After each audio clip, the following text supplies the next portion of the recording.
আসসালামু আলাইকুম। আশা করি সকলে ভালো আছেন। আজকের এই ভিডিওতে আমি দেখাবো কিভাবে আপনারা নম্বর সহ রেজাল্ট দেখবেন, অর্থাৎ কোন সাবজেক্টে কত নম্বর পেয়েছেন, কোন গ্রেড পেয়েছেন সবকিছু দেখতে পারবেন। ভিডিওটি শেষ পর্যন্ত দেখেন, আশা করি আপনার উপকারে আসবে। তো বেশি কথা না বাড়িয়ে চলেন ভিডিওতে যাই।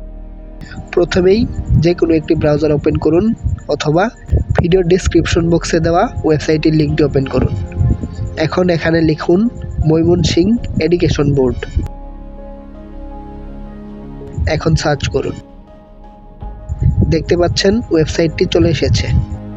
এই ওয়েবসাইটটির উপরে ক্লিক করে ওপেন করুন। একটু নিচের দিকে স্ক্রল করুন। এখন এইচএসসি রেজাল্ট 2025 এই লেখাটির উপর ক্লিক করুন। এখন আপনারা এখান থেকে আপনাদের রোল এবং রেজিস্ট্রেশন নাম্বার লিখুন।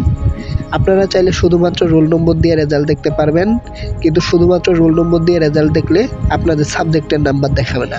তাই আপনাদেরকে অবশ্যই রেজিস্ট্রেশন নম্বর ও রোল নম্বর দিয়ে রেজাল্ট দেখতে হবে, তাহলেই কোন সাবজেক্টে কত নাম্বার পেয়েছেন সেটা সহ দেখতে পারবেন।